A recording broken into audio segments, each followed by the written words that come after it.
Madam prime minister, अगर नौसेना कराची पर हमला करती है तो आपको कोई आपत्ति तो नहीं होगी? एडमिरल, आप ऐसा क्यों पूछ रहे हैं? 1965 में नेवी से कहा गया था कि वो भारतीय समुद्री सीमा से बाहर कोई कार्रवाई न करें। Well admiral, if there is a war, there is a war. बहुत गुरूर है दरिया को अपने होने पर, जो मेरी प्यास से उलझे तो धज्जियां उड़ जाएं। नमस्कार, जय हिंद, वंदे मातरम। मैं हूं श्वेता सिंह। 1971 के भारत पाकिस्तान युद्ध में पूरब से लेकर पश्चिम तक के मोर्चे पर भारतीय नौसेना ने ऐसे ऐसे ऑपरेशंस को अंजाम दिया था कि वो समूची दुनिया में किसी नौसेना ने ऐसे ऑपरेशंस में हिस्सा नहीं लिया। आज हम आपको 1971 के उसी युद्ध में भारतीय नौसेना के अलग अलग ऑपरेशंस की कहानी सुनाएंगे, जो एक स्वर्णिम इतिहास की मिसाल हैं और भविष्य को रास्ता दिखाती हैं।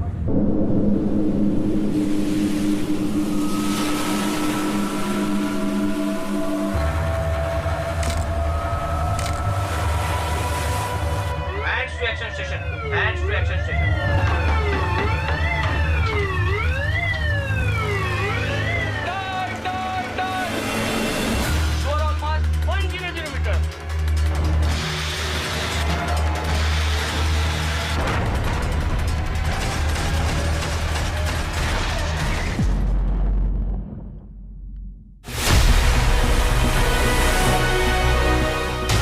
सागर की लहरों को चीरते हुए जब भारत ने पाकिस्तानी नौसेना की समुद्र में ही कब्र बना दी थी। 5 दिन तक कराची हार्बर में आग लगी रही। उनका एक जहाज जो वेपन म्यूनिशन लेके आ रहा था, उसको हमने सिंक कर दिया। भारत की छोटी नावों ने जब पाकिस्तान के बड़े बड़े युद्धपोत खेत पर खच्चे उड़ा दिए। It was a battle destroyer, no doubt. It's about 3,000 tons और 3 मिसाइल बोट्स थी। उसके मुकाबले में वो लोग कुछ भी नहीं थे और उनको इतना डर पड़ गया था जब ये शिप सिंक हो गया। बैटल डिस्ट्रॉयर PNS खैबर सब घुस गए अंदर, पोर्ट के अंदर, कोई बाहर नहीं था। जब कराची के तेल डिपो पर लगी आग 7 दिनों तक धधकती रही और राख होता रहा दुश्मन का गुरूर। ये कराची बंदरगाह पे जो अटैक किया था भारतीय नौसेना ने 4 दिसंबर की रात को, वो बिल्कुल एक बहुत ही डेयरिंग अटैक था। सो अगर हम लोग इनके घर में जा कर के अटैक करें तो इससे काफ़ी मोराल पे इम्पैक्ट होता है। और दूसरी चीज़ हम इनको ये बताना चाहते थे कि अगर आप बाहर निकलेंगे तो आपकी नौसेना को काफ़ी खतरा है भारतीय नौसेना से, और इसीलिए जो ये अटैक प्लान हुआ था।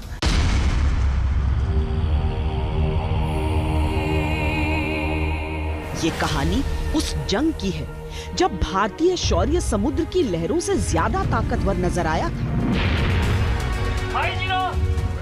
ये कहानी उस जंग की है जब भारत के पराक्रमियों का संयम अथाह समुद्र से भी अधिक नजर आया था। ये कहानी उस जंग की है जब भारत की युद्ध नीति की गहराई में दुश्मन उतर ही नहीं पाया था। जो ऑपरेशन ट्राइडेंट कर रहे थे उनको ऑपरेशन पाइथन के बारे में पता नहीं था, और ऑपरेशन पाइथन जो कर रहे थे ऑपरेशन ट्राइडेंट के बारे में पता। हालांकि दोनों एक ही मिसाइल बोट स्क्वाड्रन में थे, तो इतना स्ट्रिक्ट और इस तरह का ऑपरेशनल सीक्रेसी रखा गया था। युद्ध के अनिश्चित, अनियमित, अनिर्धारित लहरों की सवारी की थी हमारे शूरवीरों ने, और एक ऐसा इतिहास लिख दिया था जो दशकों दशकों तक कोई दोहरा ही नहीं सकता था। दरअसल 1971 तक नौसेना का एक नया रूप दिख रहा था। 1965 की जंग के बाद 6 साल नौसेना की शक्ति बढ़ाने पर काम किया गया था।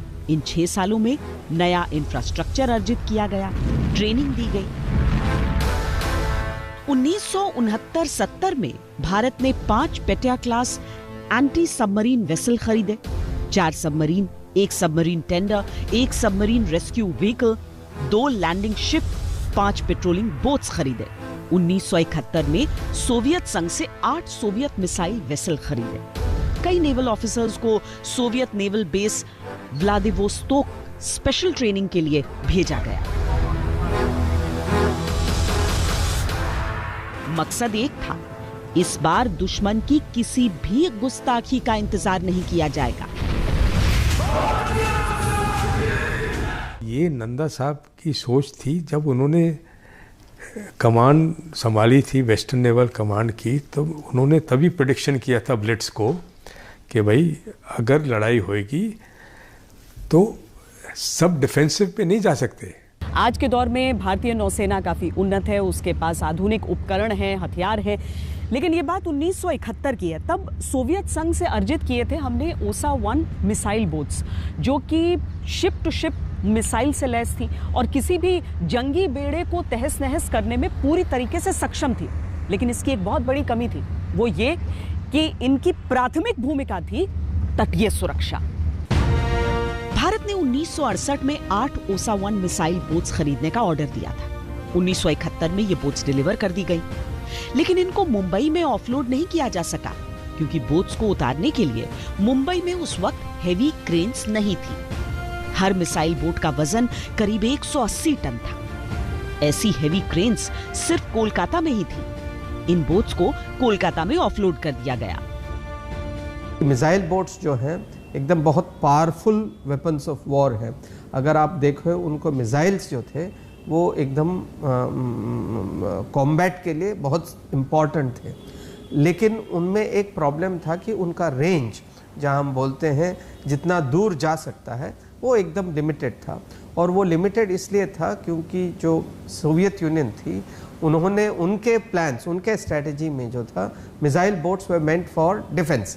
तो सिर्फ पोर्ट के बाहर आके वहाँ पे लड़ाई लड़ना, ये जो था ये रशियंस का वो उस वक्त का स्ट्रेटजी था। अब सवाल ये उठा कि इनको मुंबई कैसे लाया जाए। इसके लिए एक टोइंग गैजेट बनाया गया, जिसकी मदद से इन 8 मिसाइल बोट्स को नौसैनिक पोतों से टो करके यानी खींचकर कोलकाता से मुंबई ले जाया गया। नावों को चलाया नहीं गया ताकि उनके इंजन आज को बर्बाद न किया जाए। जब उनको लाया गया तो रास्ते में पता लगा कि बम्बई में जो डॉक में क्रेन है वो इतने कैपेसिटी की नहीं है। तो उन्होंने कहा कहाँ पे है? तो उन्होंने कहा वो कलकत्ता बंदरगाह में बड़ी बड़ी क्रेन्स हैं 100-100 टन की, जो उसको मर्चेंट नेवी के डेक पे से उठा करके पानी में रख सकती हैं।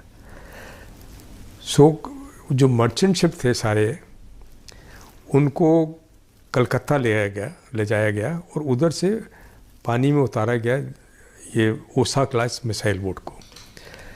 अब भारत के 7,000 किलोमीटर लॉन्ग कोस्ट लाइन में उनको तो बम्बई तो लाना ही था, क्योंकि हमें उनकी ज़रूरत थी बम्बई वगैरह में, क्योंकि पूर्वी साइड में उतना डेंजर नहीं था। ये एक कदम युद्ध के दौरान भारतीय नौसेना को एक करिश्माई आइडिया देने वाला था। जून से नवंबर 1971 तक इन मिसाइल बोट से कई अभ्यास किए गए। All positions off room. नौसेना के अधिकारी इन मिसाइल बोट्स की रेडार रेंज और उनका सटीक निशाना देखकर हैरान थे। ये तय किया गया कि अगर भारत पाकिस्तान युद्ध शुरू होता है तो इन मिसाइल बोट्स का इस्तेमाल कराची पर हमले के लिए किया जाएगा।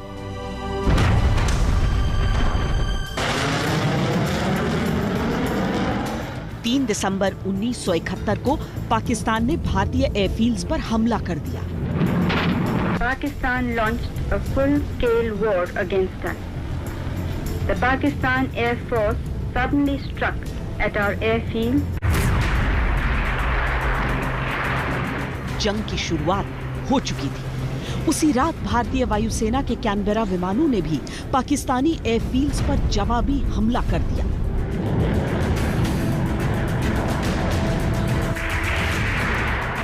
जमीनी मोर्चों पर भी कई सेक्टर्स में लड़ाई छिड़ चुकी थी। लगातार रण की तैयारी में जुटी भारतीय नौसेना भी अब तत्पर थी। बड़ी भूमिका सौंपी गई केला स्क्वाड्रन को। किलर मतलब हमारा जो रोल है, हमारा ये शिप जो है मिसाइल बोट है। हमारा पर्पस ये है इस शिप का कि हम जाते हैं, मिसाइल फेंकते हैं और आ जाते हैं। तो एनिमी के लिए हम किलर ही हैं, इसलिए हमारा किलर स्क्वाड्रन है। कमांडर बबरू भान यादव भारतीय नौसेना की 25वीं मिसाइल बोट स्क्वाड्रन को कमांड कर रहे थे। वो इसके लिए खास तौर पर सोवियत संघ से ट्रेनिंग भी लेकर आए थे।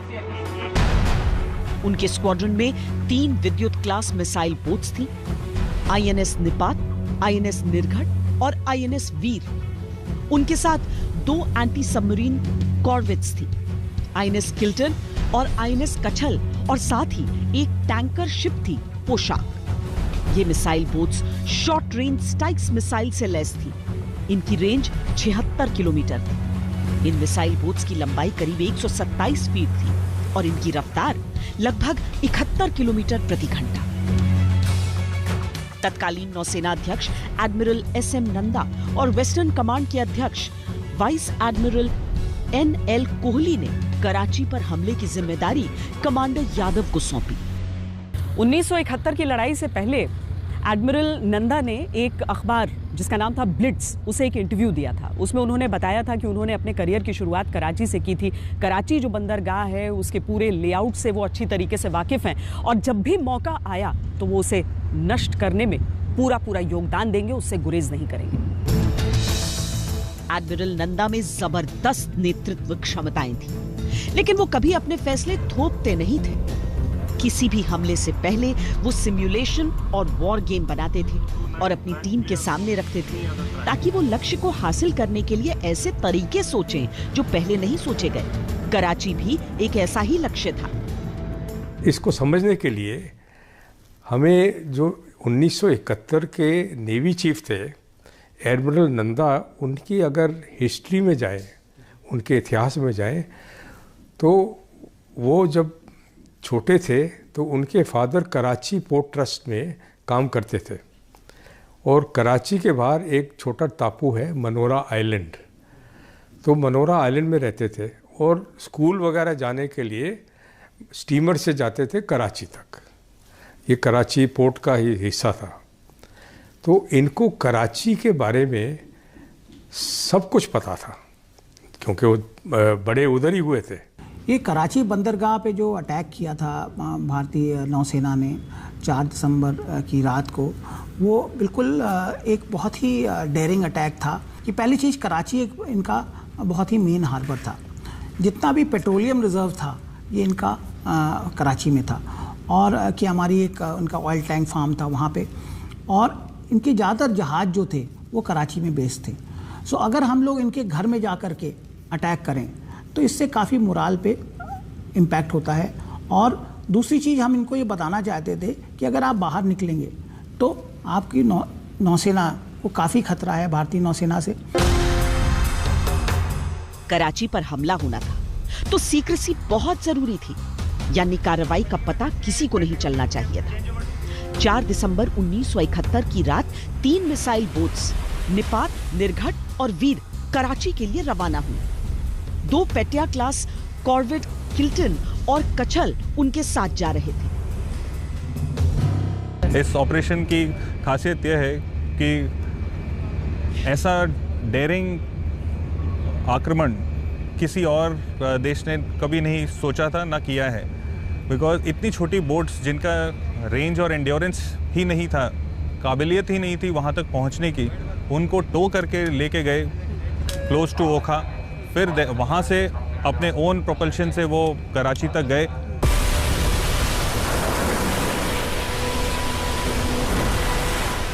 कमांडर यादव आईएनएस निपात पर मौजूद थे। एरोहेड फॉर्मेशन में ये जहाज आगे बढ़ रहे थे, यानी एक तीर के आकार। सबसे आगे था निपात, उसके पीछे बाईं तरफ निर्घट और दाहिना छोर वीर ने संभाला हुआ था। उसके ठीक पीछे आईएनएस किल्टन और कछल चल रहे थे। आईएनएस किल्टन का काम था रेडार इनपुट देकर दुश्मन से अलर्ट करना। दुश्मन को जरा भी भनक नहीं थी कि भारतीय नौसेना की क्या मंशा है।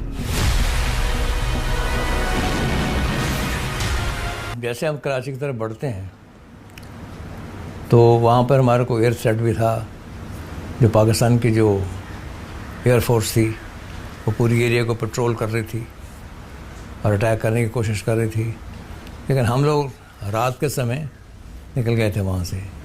तो कराची के इर्द गिर्द उन्होंने एक 60 मील का रेडियस बना रखा था। उसमें हमारा हुक्म ये था, जो भी आपको जहाज़ वहाँ पे मिलता है 60 मील के रेडियस के अंदर कराची के बाहर, उसको सिंक करने का है। युद्ध के लिए बारीक तैयारियां की जा रही थी। किसी भी हमले के लिए आवश्यक होता है कि कितना उसे गुप्त रखा जा सके और उसका ख्याल रखा जा रहा था। इसके साथ ही भारतीय नौसेना के लिए एक चीज बहुत जरूरी थी, वो ये कि हमला ऐसे समय में होना था जब पाकिस्तान के जो लड़ाकू विमान हैं वो आक्रमण न कर सके। उस समय काल में क्षमताएं अंधेरे में बहुत सीमित होती थी लड़ाकू विमानों की, और इसीलिए यह तय किया गया कि सूर्यास्त से लेकर सूर्योदय के बीच का जो समय था वो सटीक था।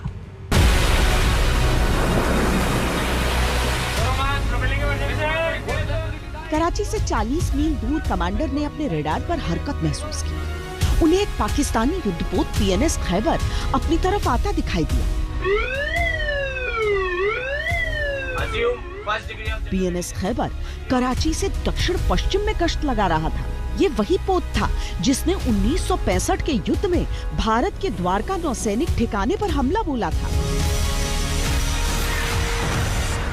एडमिरल नंदा की इंस्ट्रक्शंस वेरी क्लियर थी कि इससे पहले कि वो लास्ट टाइम उन्होंने कुछ 65 वार में ऐसे कुछ खाली बमबार्डमेंट वगैरह करी थी। भारतीय नौसेना को मौका नहीं मिला था उसका जवाब देने के लिए, पर इस टाइम पे एडमिरल नंदा ने सोचा हुआ था कि वंस दे स्टार्ट हॉस्टिलिटीज हम उनको टाइम नहीं देंगे। 4 दिसंबर रात 10:40 कमांडर यादव ने आईएनएस निर्घट को आदेश दिया कि वो अपना रास्ता बदले और पाकिस्तानी जहाज पर हमला कर दे। निर्घट ने पहला मिसाइल दाग दिया। तो फिर मैंने अपने स्क्वाड्रन कमांडर दोबारा रिपोर्ट करी, द फर्स्ट मिसाइल हिट किया और जो उसका जहाज़ है उसकी स्पीड कम हो गई है, लेकिन अभी सरफेस के ऊपर या अभी सिंक नहीं हुआ। Permission to launch second missile, ये मैंने उनसे परमिशन दोबारा पूछी। पीएनएस खैबर के कमांडर्स को आसमान में रोशनी नजर आई। उनको लगा कि उन पर किसी लड़ाकू विमान ने हमला बोल दिया। पहली मिसाइल ने खैबर के बॉयलर रूम को तबाह कर दिया। थोड़ी ही देर में दूसरी मिसाइल ने खैबर के परखच्चे उड़ा दिए। 222 पाकिस्तानी नौसैनिकों सहित खैबर पानी में डूब गया। उस समय वो कराची से 35 किलोमीटर दूर था। The battle destroyer, no doubt, it's about 3,000 tons, and और उसके अंदर जो पावर थी ना जो डिस्ट्रॉय करने की, वो हमारे से कम थी। तो जो हमारी जो फोर्स थी, 2 हमारे पास से पेटी आज we call them and frigate से, और 3 मिसाइल बोट्स थी। उसके मुकाबले में वो लोग कुछ भी नहीं थे। वो क्या कर रहा था कि हमारे को बाहर लेफ्ट से घेर रहा था, पीछे से आ रहा था। हमने उसको कांटेक्ट किया, चेक किया कि ये तो हमारे पीछे जाने वाला है, देन उसको हमने मार दिया, सिंक किया था उसको। थोड़ी ही देर बाद निपात ने Pakistani cargo vessel Venus challenger पर मिसाइल दागी। वीनस चैलेंजर में पाकिस्तान के लिए अमेरिका से गोला बारूद और असलहा आ रहा था। जैसे ही मिसाइल वीनस चैलेंजर पर पड़ी, गोला बारूद में धमाका हुआ और वीनस चैलेंजर में आग भभक उठी। दूसरा मिसाइल पड़ते ही वीनस के 2 टुकड़े हुए और वो डूब गया।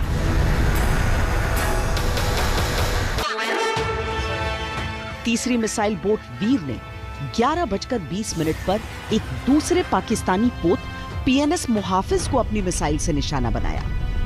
मुहाफिज 70 मिनट तक आग की लपटों से घिरा रहा और फिर कराची से 19 मील दक्षिण में डूब गया। इन मिसाइल बोट्स को आदेश थे कि कराची की तरफ जितनी संभव हो उतनी मिसाइलें दागी जाएं। आईएनएस निपात को अपने रेडार पर कीमारी तेल टैंक दिखाई दिए। अब तो पाकिस्तानी बर्बादी का वो तांडव होने वाला था जो पाकिस्तान को उसके घुटनों पर लाने पे मजबूर कर देता। जब रेंज सिर्फ 18 मील रह गई तो निपात ने तेल टैंकों पर भी एक मिसाइल दाग दी। हम लोगों को पाकिस्तान का जो विल है फाइट करने का एट सी, उसको तोड़ना है और उसकी काफ़ी सफलता उसमें प्राप्त हुई। हम लोगों ने ना ही PNS बारबर और बाकी जहाज़ों को वापस भेजा, बल्कि उनके जितने भी जहाज़ मुहाफिज वगैरह को डुबाया भी, और उसके अलावा उनके मर्चेंट शिप्स को कुछ कैप्चर किया और कुछ को हम लोगों ने पकड़ा और लेके आया एज बूटी ऑल्सो। किलर स्क्वाड्रन किल शॉट लेने के बाद फुल स्पीड से वापस लौटने लगी और पाकिस्तान की हड़बड़ाहट का आलम ये कि 2 दिन बाद यानी 6 दिसंबर को पाकिस्तानी एयरफोर्स ने अपने ही फ्रिगेट PNS जुल्फिकार को भारतीय युद्धपोत समझकर तबाह कर दिया। दुनिया के हर उस युद्ध में जहां किसी देश की नौसेना ने भाग लिया हो, पराक्रम या युद्ध नीति की ऐसी मिसाल देखने को नहीं मिलती जैसे कि 1971 के युद्ध में।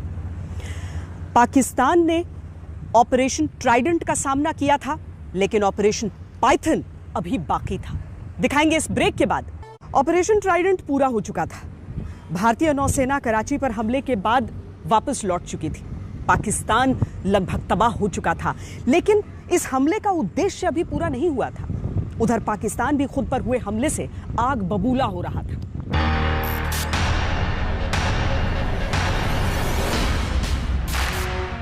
भारतीय किलर स्क्वाड्रन 7 दिसंबर को मुंबई लौट आई।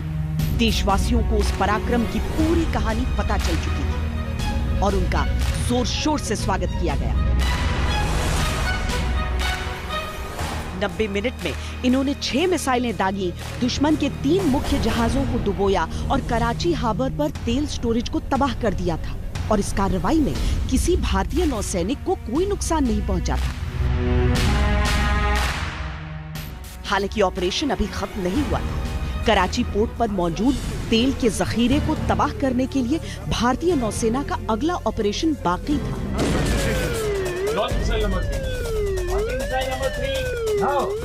उधर भारतीय आक्रमण का जवाब देने के लिए पाकिस्तानी वायुसेना ने ओखा हार्बर पर बमबारी कर दी। मिसाइल नौकाओं, गोला बारूद डंप और ईंधन स्टेशंस पर हमला कर दिया। भारतीय नौसेना को पहले से ही आशंका थी कि पाकिस्तान हमला कर सकता था, इसीलिए पहले से ही तैयारी कर ली गई थी। मिसाइल नौकाओं को पहले ही दूसरे स्थानों पर ले जाया गया था। प्लान ये था कि अंधेरे में कराची की तरफ जाएंगे और उसमें जो जहाज पेट्रोलिंग कर रहे हैं उनको अटैक करेंगे और सुबह पौ फटने के पहले वापस आ जाएंगे और फिर हमारे हवाई जहाज प्रोटेक्शन दे देंगे जब हम कराची से अपने तट की तरफ आ रहे हुए। अब बारी भारत की थी और टारगेट था कराची। कराची बंदरगाह पर पाकिस्तानी नौसेना का मुख्यालय था। पूरा पाकिस्तानी बेड़ा कराची हार्बर पर ही केंद्रित था। ये पाकिस्तान के समुद्री व्यापार का केंद्र भी था और पश्चिमी पाकिस्तान का इकलौता बंदरगाह। पाकिस्तानी वायुसेना को कराची बंदरगाह को किसी भी हवाई हमले के खिलाफ कवर देने का काम सौंपा गया था। कराची पर मौजूद तेल के स्टोरेज को तबाह करना बहुत अहम था, लेकिन ऑपरेशन ट्राइडेंट के बाद पाकिस्तानी नौसेना और वायुसेना ने कराची बंदरगाह की सुरक्षा बढ़ा दी थी। पाकिस्तान को शक था कि भारत दोबारा हमला कर सकता है, इसीलिए पाकिस्तानी नौसेना के कार्गो शिप्स के साथ ही समुद्र में अपने युद्धपोत उतार दिए ताकि वो उनमें घुल मिल जाए और भारत को किसी तरह का शक न हो। Similarly, the aim of the Indian naval warships was also to either destroy or to capture the Pakistani merchant ship, and towards that a large amount of effort was put in. So it was both from a perspective that we wanted to break the will of the enemy to fight at sea. लेकिन भारत का इरादा कुछ और ही था। पश्चिमी बेड़े के flag officer commanding admiral Kuruvilla ने कराची पर दूसरा मिसाइल बोट हमला करने की योजना बनाई और उसे ऑपरेशन पाइथन का नाम दिया। इस बार एक छोटी टुकड़ी को इस ऑपरेशन के लिए चुना गया जो तेज हमला करके जल्द से जल्द वापस आ सके। इसमें एक मिसाइल बोट INS विनाश, 2 फ्रिगेट्स INS त्रिशूल और INS तलवार के साथ भेजे जाने के लिए चुनी गई। ऑपरेशन पाइथन हुआ। पाइथन में वो केमारी के जो ऑयल टैंक्स थे उनको भी मिसाइल फायर करी गई और आग लगी। इससे क्या था कि पाकिस्तान की वॉर मेकिंग कैपेबिलिटी बहुत कम हो गई। 8 दिसंबर 1971 को INS विनाश पर कमांडिंग ऑफिसर लेफ्टिनेंट कमांडर विजय जयरथ के नेतृत्व में 30 नौसैनिक कराची पर हमला करने की तैयारी कर रहे थे। भारतीय नौसेना की टुकड़ी तूफानी समुद्र में तेजी से कराची की तरफ बढ़ी जा रही थी। इस बार उनके पास सिर्फ 4 स्टाइक्स मिसाइल्स थी। पाकिस्तान अब डरा हुआ भी था और चौकन्ना भी था, और युद्ध भूमि में इन 2 चीजों का कॉम्बिनेशन बड़ा घातक साबित हो सकता है। बहरहाल समुद्र में हर हलचल पर उसकी नजर थी, और अब जो भारतीय नौसेना की टुकड़ी आगे बढ़ रही थी उसे पाकिस्तानी रेडार्स ने कैप्चर कर लिया। भारत के पास गंवाने के लिए वक्त बिल्कुल भी नहीं था, क्योंकि पाकिस्तान किसी भी समय हमला कर सकता था। रात लगभग 11 बजे स्ट्राइक टीम को खबर लगी कि 22 किलोमीटर दूर पाकिस्तान के कुछ जहाज मौजूद हैं। INS विनाश ने कराची पर निशाना साधकर तुरंत मिसाइल दागी। पहली मिसाइल केमारी ऑयल फार्म के ईंधन टैंक में लगी। भयंकर विस्फोट हुआ। जैसे कुश्ती होती है, 2 पहलवान कुश्ती करते हैं, पहले ने तगड़ी मार दी, उसको नीचे लटा दिया, तो वो उठना उसको कितना मुश्किल हो जाता है। 350 लोग पाकिस्तान के dead died. How many injured we don't know. 5 दिन तक कराची हार्बर में आग लगी रही। दूसरी मिसाइल ने पनामा के ईंधन टैंकर SS गल्फ स्टार पर निशाना लगाया। गल्फ स्टार धीरे धीरे पानी के नीचे जाने लगा और थोड़ी ही देर में विलीन हो गया। तीसरी और चौथी मिसाइलों ने पाकिस्तानी नौसेना के बेड़े के टैंकर PNS ढाका और ब्रिटिश कार्गो शिप SS हर्मटन को निशाना बनाया। हर्मटन थोड़ी ही देर में डूब गया और PNS ढाका पूरी तरह क्षतिग्रस्त हो गया। भारतीय स्ट्राइक टीम अपना काम कर चुकी थी। अब वहां रुकना खतरे से खाली नहीं था। इसलिए नेवी ने निर्णय किया, और मैं समझता हूं बहुत अच्छा डिसीजन था, कि हम अटैक करेंगे रात को, क्योंकि हमको कंसर्न था कि जो मिसाइल बोट्स जब जाएंगे उनको थ्रेट होगा सरफेस शिप से, उनको थ्रेट होगा उनके शोर गन से, बट ज़्यादातर थ्रेट होगा उनके एयरफोर्स के हवाई जहाज से। अगर उनको हम कैलकुलेशन से बाहर निकाल पाएँ तो थोड़ा हमारा थ्रेट कम हो जाएगा। इसलिए एक बहुत अच्छा डिसीजन लिया गया, another wonderful tactical decision, to go there when the Pakistan air force was not able to operate. इसलिए हमने ये फैसला किया कि जब दिन में हम उनके एयरक्राफ्ट के रेंज के बाहर रहेंगे और रात को जाके अटैक करेंगे, और सुबह सनराइज के पहले हम उनके रेंज से बाहर निकलेंगे। हम कराची के पास पहुंचे, क्योंकि वहाँ पर बाहर शिप थे, कोई मर्चेंट शिप थे, छोटे शिप थे, उनको हमने अटैक किया। और वहाँ से फिर हम लोग उसका जो हमारा जो रिट्रीट सिग्नल था, अंगार बोला, तो बाद में अटैक खत्म हो गया। हमने रिटर्न मारी और वापस बॉम्बे की तरफ आना शुरू हो गए। कराची बंदरगाह पाकिस्तानी विनाश का नमूना बन गया। कीमारी तेल डिपो में लगी आग की लपटों को 60 किलोमीटर दूर से देखा जा सकता था। ऑपरेशन खत्म होते ही कमांडर विजय जयरथ ने विजय का संदेश भेज दिया। कराची के तेल डिपो में लगी वो आग 7 दिन और 7 रात तक धधकती रही। अगले दिन भारतीय वायुसेना के विमान कराची के ऊपर से उड़ान भर रहे थे। उन्होंने रिपोर्ट दी कि ऐसा लग रहा है मानो कराची में कोई बॉन फायर हो रहा है। इन हमलों के चलते कराची जोन के 50% से भी अधिक ईंधन क्षमताएं नष्ट हो गई। इससे पाकिस्तान की अर्थव्यवस्था बुरी तरह प्रभावित हुई और उसका तकरीबन 3 अरब डॉलर का नुकसान हुआ।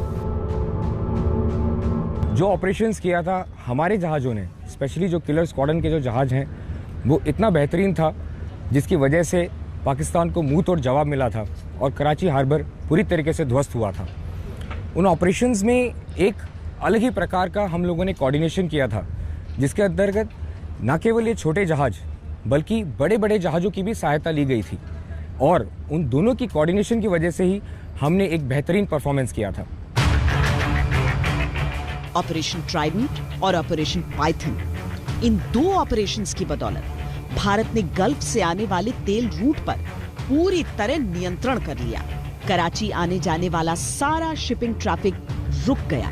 पाकिस्तानी नौसेना के मुख्य युद्धपोत या तो नष्ट हो गए या फिर वो बंदरगाह में ही खड़े रह गए। भारतीय नौसेना ने कराची बंदरगाह पर आंशिक नेवल ब्लॉकेड लगा दिया।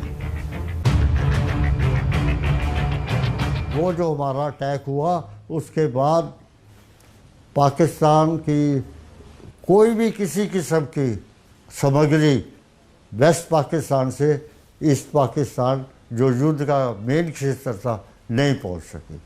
वेस्टर्न वर्ल्ड से कोई भी किसी किस्म की सहायता, उनको तेल नहीं मिल रहा था, उनको गन बारूद नहीं मिल रहे थे, कुछ नहीं आ रहा था। Total Indian navy had complete supremacy.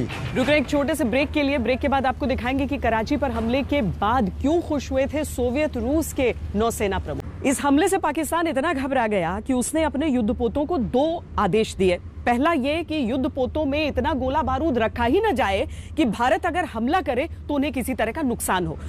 दूसरा निर्देश ये दिया गया कि युद्धपोत बीच समुद्र में न निकले जब तक कि बहुत ज्यादा जरूरी न हो। इन दोनों आदेशों ने पाकिस्तानी नौसेना का मनोबल चकनाचूर कर दिया। सोवियत उपग्रहों के जरिए कराची के आसपास लड़ी जाने वाली इस लड़ाई के दृश्य सोवियत नौसेना प्रमुख एडमिरल गोर्शकोव के पास पहुंच रहे थे। एडमिरल गोर्शकोव हैरान थे। ये बोट्स रक्षा की भूमिका में तो अव्वल थी, लेकिन इनका निर्माण आक्रमण के लिए हुआ ही नहीं था। ये हैरत अंगेज था। कुछ दिनों के बाद एडमिरल गोर्शकोव मुंबई आए। रशियन नेवी के admiral of the fleet admiral Gorshkov, जो सबसे सीनियर वर्ल्ड में नेवल ऑफिसर कह सकते हो उस टाइम पे, वो बॉम्बे आए देख लोग सीनियर ऑफिसर से बातचीत करने कि हमने कैसे किया, क्या किया। और वो उसने कुछ नहीं पूछा, उसने यही बोला अतलीचना प्याद वालों के you have done an excellent job and आपको फुल मार्क्स देता हूँ। और सीधा जो अपने साथ आए हुए थे देखने गया डाक में आगे जाके कि कैसे हम लोगों ने इस डिफेंसिव प्लेटफॉर्म को टो करके युद्ध क्षेत्र में लेके गए। इन ऑपरेशंस में सफलता दिलवाने के लिए कोमोडोर बब्रूभान यादव और कोमोडोर के.पी. गोपाल राव को महावीर चक्र से नवाजा गया।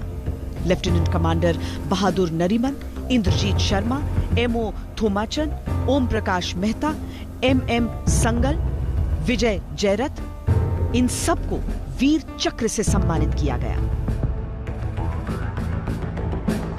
अब से कुछ ही दिनों पहले 8 दिसंबर 2021 को किलर स्क्वाड्रन को उनकी युद्धकालीन भूमिका और गौरवशाली प्रदर्शन के लिए प्रेसिडेंट स्टैंडर्ड पेश किया गया।